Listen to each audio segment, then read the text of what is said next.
پہاڑوں کے نزدیک ایک چھوٹے سے گاؤں کے پاس نیلی نامی ایک چھوٹی سی چڑیا رہتی تھی۔ آسمان کی کھلی وسعتوں میں اڑنا اس کی سب سے بڑی خوشی تھی۔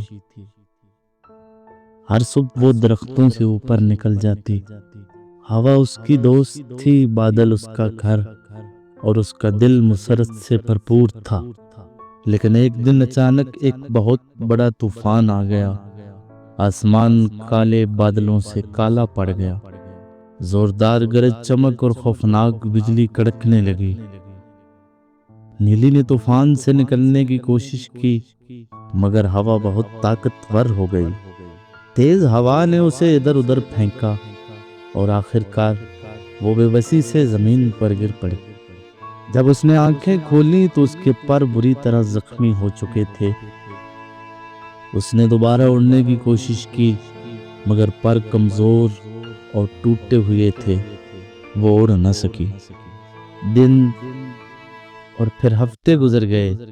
وہ اداسی سے ایک اکیلے درخت کے نیچے بیٹھی دوسری چڑیوں کو اڑتے دیکھتی۔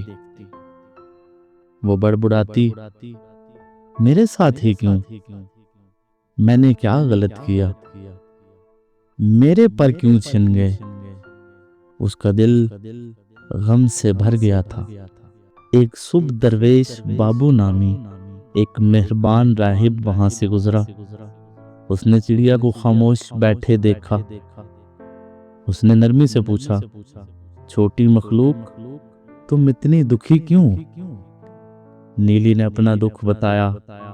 راہب نے مسکرا کر آہستہ سے کہا، تو پھر چلو، چلنا شروع کر دو۔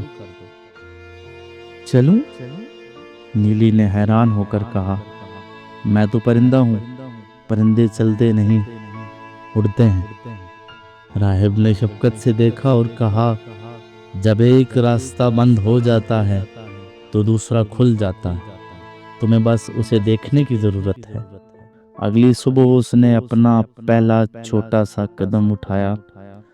یہ سست اور تکلیف دہ تھا، مگر روزانہ وہ تھوڑا سا چلتی۔ جیسے جیسے وہ چلی، اس نے نئی چیزیں دیکھیں، چٹانوں سے اگتے پھول، خوراک لے جاتی چیونٹیاں، اور زمین پر بیج۔ کئی ہفتوں بعد اسے اپنے پروں میں گرم جوشی محسوس ہوئی۔ اس نے پروں کو کھینچا اور پھر اڑ گئی۔ آسمان پہلے سے زیادہ روشن اور نرم لگا۔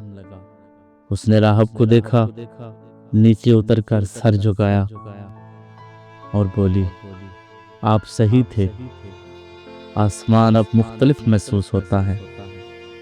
راہب نے مسکراتے ہوئے کہا، آسمان ان کے لیے ہے جو پہلے زمین کا احترام کرتے ہیں۔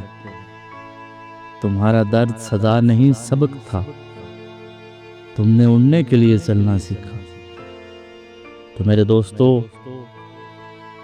اس کہانی میں ہم سب کے لیے ایک پیغام ہے۔